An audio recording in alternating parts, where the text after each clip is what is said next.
Olá, tudo bem? A paz do Senhor a todos vocês. Eu quero ler o texto aqui que se encontra no Evangelho de Mateus, capítulo 5, versículo 10, que diz: Bem-aventurados que sofrem perseguições por causa da justiça, porque deles é o reino dos céus. Muito bem. Esse texto aqui se encontra basicamente no Sermão da Montanha.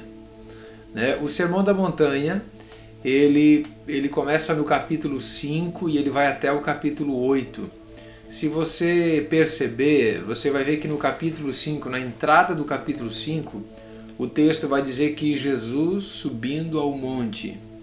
E lá no capítulo 8, na entrada do capítulo 8, o texto vai dizer, e descendo ele do monte. Ou seja, do capítulo 5 ao capítulo 8, nós temos aí o Sermão do Monte, ou também chamado o Sermão da Montanha. E é nesses discursos que Jesus profere lições de conduta e moral também. Um grande teólogo chamado John Stott, ele diz que a essência do Sermão da Montanha é o seguinte: sejam diferentes de todos os demais. E mais precisamente aqui nesse versículo 5, onde o texto vai dizer bem-aventurado, essa palavra do grego makarios, essa palavra ela tem algumas características, ela desdobra na verdade em alguns outros pontos, em algumas outras palavras, para a gente poder entender mais ou menos o que seria bem-aventurado. Então, muito feliz, supremamente abençoado, afortunado, próspero, bendito, feliz. E principalmente essa palavra makarios quer dizer estar plenamente satisfeito. Estar plenamente satisfeito ou feliz.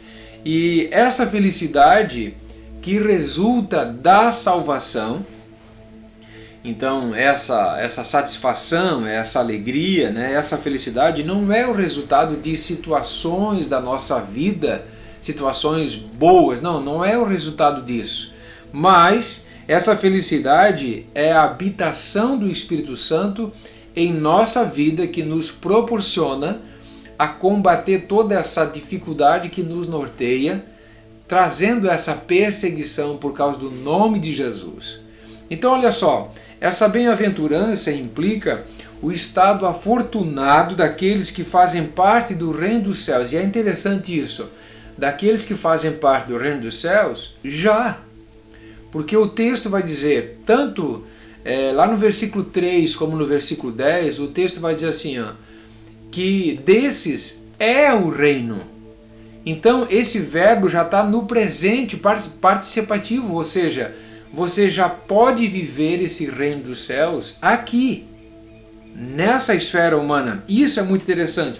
E essa bem-atitude, claro, essas bem-aventuranças, elas vão acontecer na totalidade nos céus. Mas a palavra também aqui que talvez até perturbe alguns e até preocupa alguns, eu digo no sentido de dificuldade para entender o texto, quando ele vai dizer que é bem-aventurado aqueles que são perseguidos.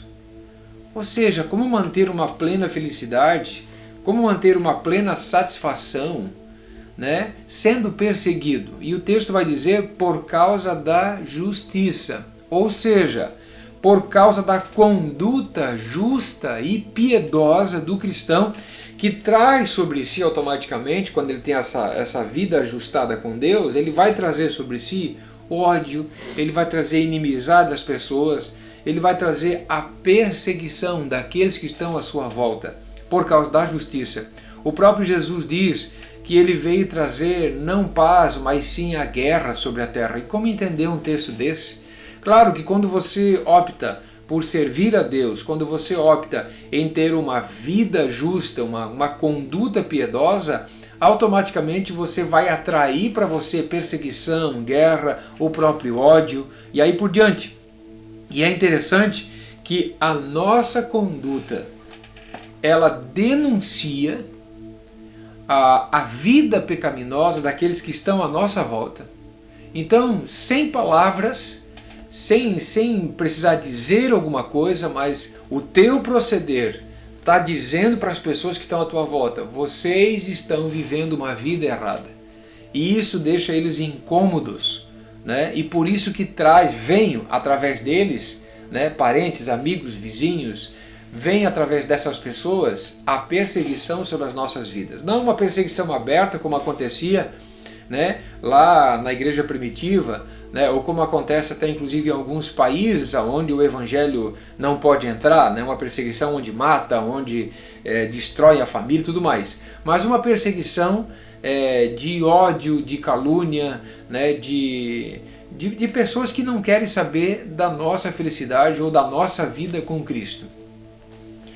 Paulo escreve a Timóteo, na segunda carta, no capítulo 3, versículo 2, Paulo escreve dizendo o seguinte: todos os que vivem piedosamente em Cristo Jesus sofrem perseguições. Então, de uma maneira ou de outra, aquele que verdadeiramente segue a Jesus, aquele que verdadeiramente vive uma vida piedosa em Cristo Jesus, vai sofrer perseguição. Não é se vai, né? Vai sofrer perseguição. Inevitavelmente a perseguição vai vir. Então, eu quero fechar aqui a minha fala com 4 considerações básicas, né, dessa bem-aventurança. Se você analisar o texto do versículo 3 até o versículo 10, você vai ver que existe essa consideração a ser feita.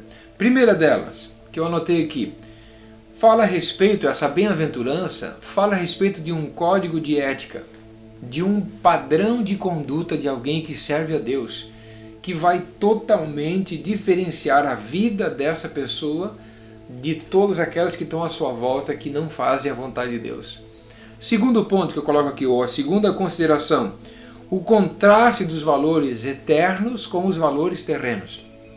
Então a gente tem essa contrapartida, né? Você vai ter automaticamente, quando alguém vive uma vida para Cristo, e essa vida dele é pautada numa vida que não somente nessa esfera humana, mas ela projeta para a vida eterna, e aqueles que vivem somente aqui, na esfera terrestre, vão ter dificuldades. Então existe esse grande paralelo, né? Terceira consideração que eu faço, um contraste da fé superficial com a fé dos discípulos na pessoa de Cristo através da sua palavra. A fé superficial, posso colocar um exemplo aqui, como os fariseus, que tinham uma fé que era só uma casca, né? O próprio Jesus diz para eles: vocês são que nem sepulturas ou sepulcros que estão pintados de cal, caiados. Vocês estão brancos por fora, mas por dentro vocês estão podres. Isso é uma fé superficial, né? Um jejum do qual eles faziam para aparecer, né? Agora, em contrapartida, a fé que foi projetada nos discípulos foi através da palavra de Cristo. E o próprio Paulo vai dizer na carta aos Romanos que a fé vem pelo ouvir, e o ouvir a palavra de Deus. Então vai muito além do que simplesmente uma fé na fé. Vai simplesmente uma fé que alguns chamam de pensamento positivo. Não, fé não é pensamento positivo.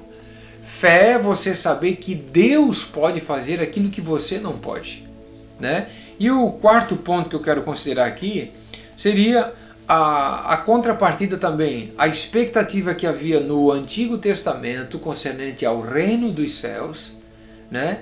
E a expectativa que há no Novo Testamento, agora o reino de Cristo, o governo de Cristo. Porque a palavra reino aqui identifica um governo. E aí eu preciso estar disposto a aceitar os ditames, os parâmetros, né? Os limites desse governo que vem sobre a minha vida. E não ter um Jesus simplesmente Salvador, mas um Jesus também Senhor da nossa vida. E isso é viver o reino de Deus aqui. Ok? E eu quero fechar dizendo que essa bem-aventurança, ela aponta para uma conduta de perdão e paciência. Paciência com aqueles que ainda não entendem o caminho, e eles vão nos perseguir. Perdão com aqueles que ainda não entendem o caminho de Deus, e você vai ter que perdoá-los, porque talvez outrora nós também éramos assim. Outrora nós também agíamos assim com aquelas pessoas que eram bem-aventuradas. Outrora nós fomos os perseguidores. Mas hoje nós somos perseguidos. Isso é uma bem-aventurança para a nossa vida, porque é desses o reino de Deus. Que Deus abençoe a tua vida, no nome de Jesus. Amém.